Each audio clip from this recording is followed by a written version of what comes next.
Welcome to the Branding PR Podcast, where we dive deep into the stories and strategies of today's most impactful entrepreneurs, business leaders, and professionals.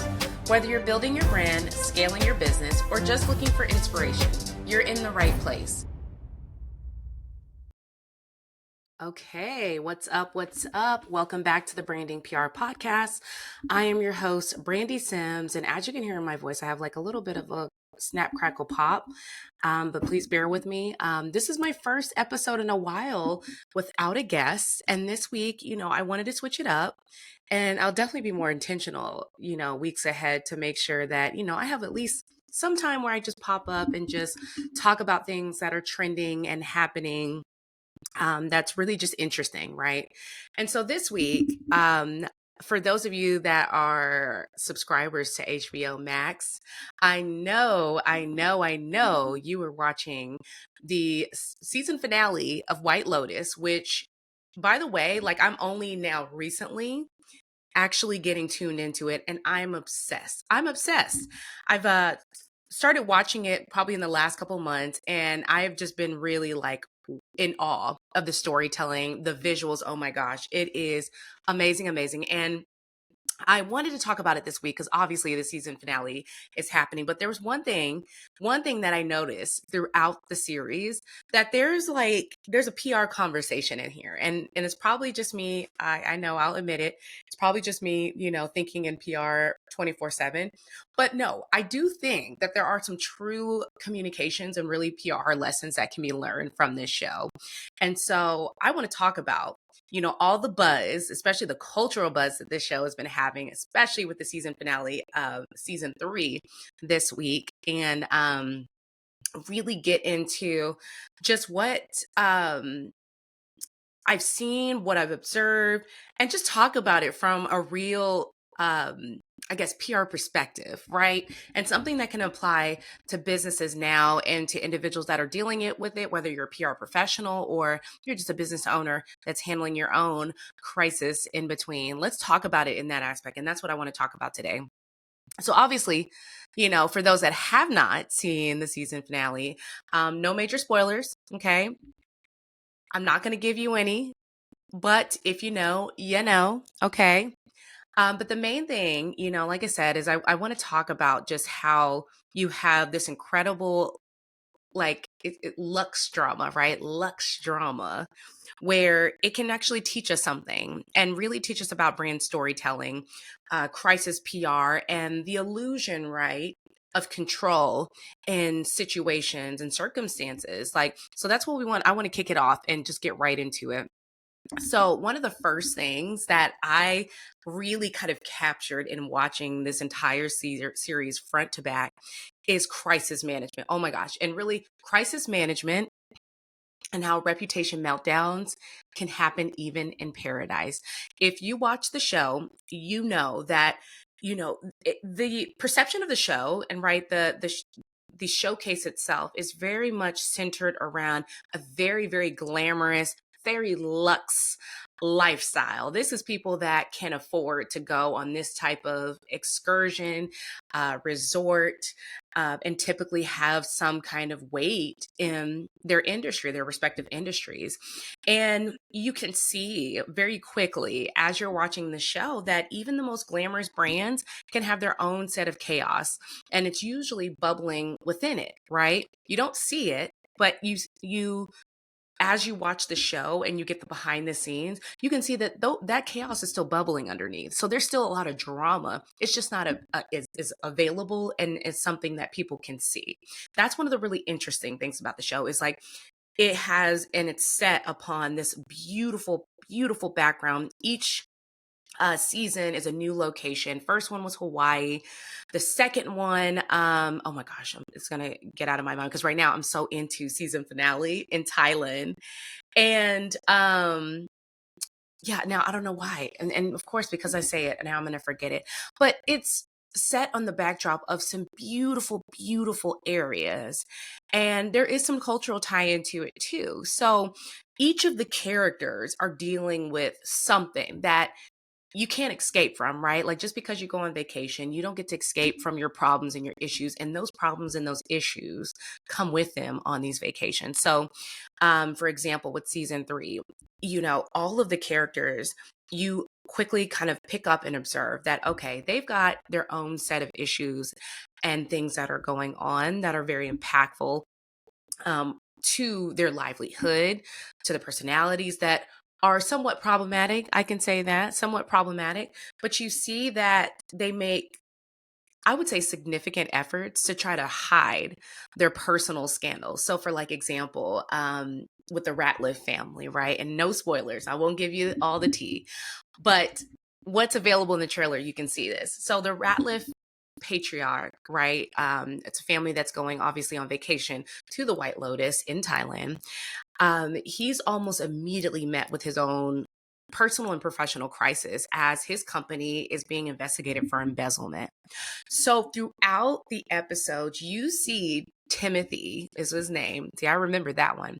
You see Timothy pretty much taking every effort that he can to hide what's going on and what's popping off, like to the point, like there's a part in the series, or really this season, where he is literally physically having people's phones taken away so his family doesn't see the news of what's going on back in America. It's like he's in a whole crisis mode, but he makes a lot of efforts throughout the season to basically show, and really not even show, um, basically hide what's happening in his personal and his professional career. And it's very serious, jokes aside, this is a TV show, but how many times have we seen Fortune 500 folks or top level presidents and CEOs embroiled in a scandal, that involves embezzlement and things like that? You hope it's not true, but when these things do happen, it takes a significant hit, not only to them personally, but also professionally and with their businesses. So I think the PR lesson in this one is that you need to be prepared to face the worst case scenarios before they happen. So before he booked that resort, before he set his sights on set his sights on Thailand and getting out for a family vacation, this obviously happened before the series kind of starts to pick up on what's happening, obviously going to the resort itself. But one thing that he really, really should have done in this case is definitely prepare in case this thing got out. So, there's a lot of backstory that'll happen on the series, and I don't want to tell all of it, but there is some opportunities that he has to talk to people, obviously, to figure out what is going on, why is my name attached, et cetera, et cetera. So it sounds and it gives like he's been aware of this and kind of did a little shady stuff in the very beginning of his business, and now it's kind of like, oh, it's catching up to you. So in this scenario, in this situation, this is where I think it's important for you as a business owner and really as a personal brand, think of and prepare for the worst case scenario. Before you start booking flights, before you take off to the next thing, be prepared. If there's something that's happened, right? And there's a situation that could be considered unethical, even possibly illegal, right? You need to be thinking of, okay, if this does reach the airways and this does advance into like a real situation, you need to be prepared and have your ducks in a row so that you can deal with it. And obviously this is like a very, very extreme case, right? Like a national or federal embezzlement case, that's pretty extreme. But however, and you know me, especially from the last episodes where I talk about these things, and I don't want you to get too far into the national, the big brands, the big scenarios, things like that. I want you to take that situation and take this situation and pull the pieces that you can apply to where you're at now in terms of your personal brand, because there is a valuable lesson in this. Your crisis may not be as big as this one, but a crisis can very much be on horizon. It always is, right? So being prepared and having the worst case scenario in mind is how you can very much be ahead of the curve if and when this thing does pop off. Okay, I'm just saying. So how I would tie this in really and truly is you can do this by creating a crisis plan. Know who's going to be a part of that team response. who's going to be holding the statements, who's a part of your internal communications. That's a big thing. Very, very important to have. And honestly, if you pop onto the Branding PR website, we have a bunch of resources too that talk about these very things so that you can be prepared in these situations that can arise. So preparation is key, guys. And the major lesson is be prepared for the worst case scenario. Start to build your crisis plan so that you know what to do, who to connect with, and how this thing is going to run way before it actually happens. All right. So the next thing in watching this season finale is, and really just reflecting on the entire season 3, is the idea of, do you control the narrative, or are you okay with being controlled, right? So every character I notice in this series feels like they are the hero of their story. How, does it sound familiar? I think it does, because many of us feel that way. It's natural, right? That you're the hero, you're the one that's going to save everything, and everything and everyone is kind of, you're the center and everyone's kind of circling around you, right? But in PR, if you don't craft your narrative, you leave it up for interpretation and you leave it up to others to craft the narrative for you. And that's no bueno. You know, we don't want that. We want to be able to properly tell our stories, because who can tell your story better than you can, right? This is why it's important to be in control of your narrative, and you very well can be. But when you take your hand off of that steering wheel, you allow for others to start to determine who you are and tell your story. And whether that be the customer, it could be the media, it can be a competitor. You know, you don't want to put somebody else in your driver's seat. This is your driver's seat, so you got to take control of that. So I want to give you kind of an example just of a real world brand tie-in, right? So think of the brands that recovered by reframing, you know, their story.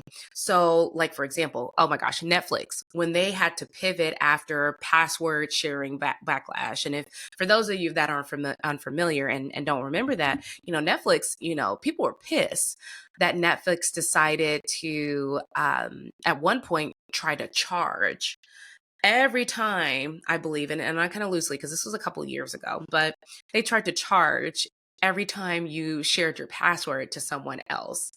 And of course, rightfully so, customers were like, what the heck? We've already, you know, experienced multiple markups and multiple price increases in the last few years. Like, chill. Now you're going to charge us for password sharing. Like, this is ridiculous. And how do you know, like, if I'm not password sharing to my living room, from my office to my kids' room, and so on and so forth. So rightfully so, they got a lot of backlash. But I say all that to say that backlash, you know, opened the door for Netflix to develop a crisis plan to reframe their approach and reframe the storytelling so that they could be back on top again, where people trusted them, people loved their service, and we're back essentially happy with them again. That's the perfect example of just how important it is as a brand to reframe the storytelling, especially when you have those instances where, okay, people have taken this thing and they're running with it, and I don't feel like I'm having control of this narrative. This is a way for you to regain control of that narrative. It's reframing. That's it. Reframe the story, bring it back into the fold, and bring people back into the fold of your brand as part of your ecosystem and your community. One major tip I want to give you is that you want to use storytelling to proactively define your vision, right? And your values. You can do this effectively by allowing yourself to really sit down, highlight these things. What are our mission? What are our values? And how can I embed this in every single thing that we do, especially if we're not doing it already?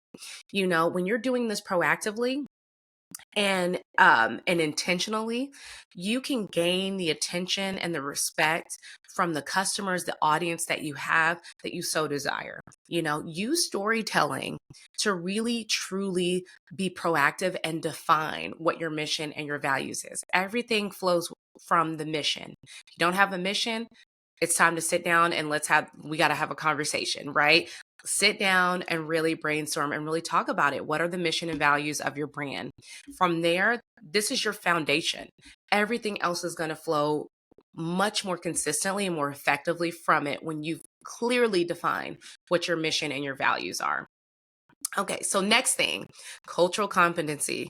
And I kind of touched on this a little bit earlier because there's been multiple locations that White Lotus has visited and really showcased. And oh, I remember it, crap. Season 2 was Milan. So they were out in Italy, okay? So it was definitely many instances throughout each of the series where you see, and I don't want to say this in the nicest way possible, but it really shows how like Americans behave in visiting and experience other cultures. It's very, we have a bravado. I'm not even going to lie. We have a bravado that is just like, oh, was I like that? I literally sat there and looked at myself like, oh my gosh, when I visited, I don't think I've acted like that, but like this is really giving a mirror, right? Of just how we can be perceived and how we present in these spaces. But I digress. There's a big lesson in cultural competency, and really and truly that it's a non-optional. This series takes place in multiple different locations, so they're dealing with not only the culture that they're bringing in as Americans or otherwise foreigners that are coming into these communities, but also how important and how much the culture has a significant influence in how people communicate, how things are presented. There's so many cultural ties into it. Like for season 3, the backdrop is in Thailand, beautiful, beautiful Thailand. So it's the perfect backdrop for not only dissecting like tourism, right? But also appropriation, also the sensitivity that can be around when you're dealing with others' cultures, right? That you're essentially getting yourself into, right? So that's a big, big piece of it, but that's the backdrop of it. It's like a complete and perfect mix of culture that you're experiencing and you're seeing, and how all of these things are tying together as these things and these situations are happening with its characters. So some of these characters, they truly embody like we're here for the vibes, we're here for vibes, right? But we're not understanding attitude. So you see it very clearly, and that it's kind of why I say bravado, because it definitely gives bravado. It gives that we are just here to have a good time, not a long time, and I'm here to just be me and do whatever and forget what you guys have going on. Like, I'm here. So that's it. And you see that throughout the series, and that's kind of where the cultural competency piece comes into play, because you've got folks that are dealing with something that is new to them, but also you are entering into these spaces and into a new culture. And, with that being said, ideally, you need to adapt and you need to essentially assimilate to that.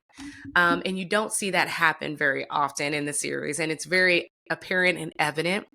But again, that's where a lot of that bravado comes from, like the audacity to just come into my house and then you're just like kicking your feet up and just like, you're not even respecting, my wishes, my values, my customs. You're just kind of here like, oh, I'm here to hang out and all that good stuff. So you see a lot of that within the series, which definitely raises that question.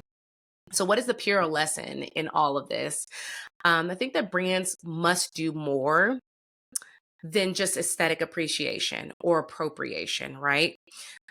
Whenever you're dealing with other cultures, and I think we talked about this in previous episodes, where, for example, Black History Month, let's not get into the performative advocacy, right? Let's highlight and respect the culture as it is, without coming across like we're appropriating, not coming across as insensitive. There is a way to appreciate one's culture without just kind of giving the typical, okay, we're here just to give you the looks and the feel, but not really be invested in the community, if that makes sense. Hey, business rock stars. Got big PR plans for 2025? Then you need the 2025 PR plan and workbook. It's your step-by-step guide to owning the media spotlight, building buzz, and making big moves this year. And guess what? Early bird pricing is live right now. but it won't last long. So why pay more later when you can snag it now and save those extra coins for coffee runs during media pitch marathons? I don't know. Go grab it today because once it's gone, well, you'll be wishing you hit that buy button sooner. Let's make 2025 your breakout year. Early bird pricing ends soon. Visit brandingpr.com/resources. So, what we really need to be aware of is that you need cultural understanding and collaboration. And if you don't know the culture, right, take the time to find representatives within the culture that can provide the background and information necessary so that when you start to prepare communication and messaging, that you don't come across as someone that is completely tone deaf or that you're just here for the aesthetics to look like you're doing and not actually doing or actually care to connect with the culture. Honestly, there was even more recently, oh my gosh, I was looking at a post from McDonald's and it had, and I'm going to say it, I'm probably going to butcher it wrong, so I won't get into it. But they had done a post, and in the graphic, it was for a Muslim holiday. And it had said Id, I think Al Feet or something like that. And like I said, I'm going to butcher it. But it was kind of critically panned by followers because not only I think it was spelled incorrectly, but it was also the wrong actual holiday that day. And it's not funny. I'm just like, this is my personality. But it was just like, how is it that this large organization, this business can make a rookie mistake like that? And the last time that I saw it, I mean, it had been up for some time. So it hadn't even been corrected, but people in the comments were absolutely correcting it. So this is kind of one of those instances that I'm talking about in this particular area that it has to be more than just the aesthetics, guys. It has to be more than the aesthetics. You have to really be cognizant and mindful of what it is that you're posting and you start posting about cultures. If you do not know about the culture, this is where you need to tap in. People are here and available that want to share more about their culture. They're excited, like that you even show interest in their culture and really learning. So this is your opportunity to say, I'm going to tap in and get someone involved in this that can be supportive and can be helpful so that we don't drop the ball in this and we do this correctly and do this effectively, to where people will be engaged and want to learn about the culture even more so than we do.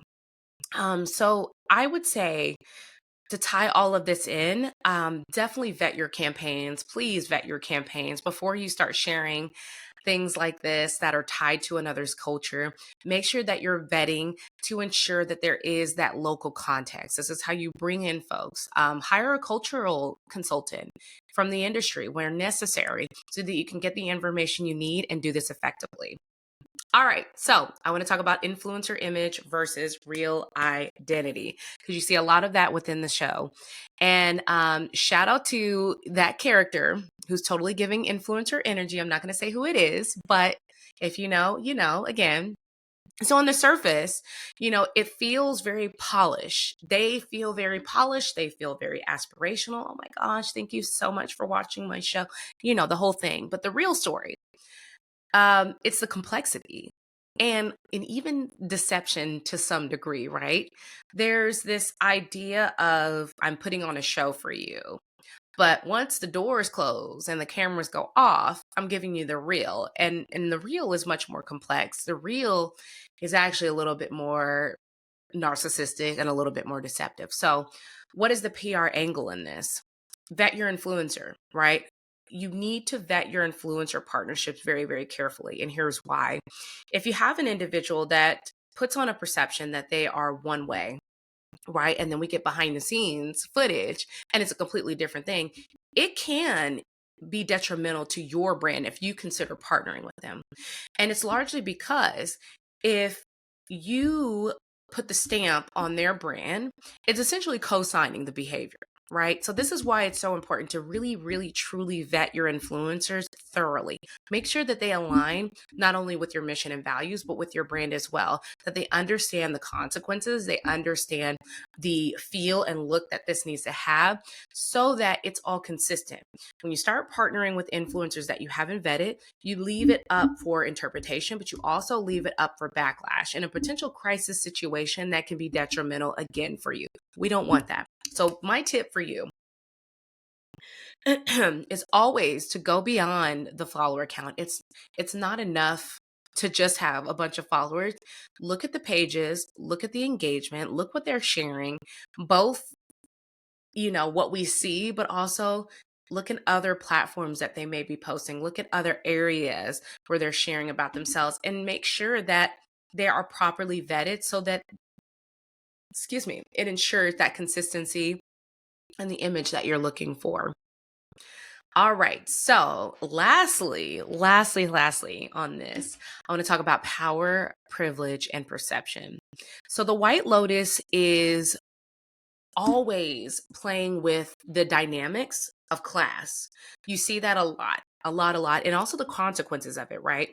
So one thing that for me, I can definitely see and really kind of tie in on the PR end is that not all brands are judged the same. Absolutely not. Big budgets can sometimes soften a scandal, right? But it doesn't necessarily mean that they should just get away with it, right? It doesn't mean that, oh, because they did something, but they're this amazing, beloved brand that, okay, we just want to. No, like that does not mean they should get away with it.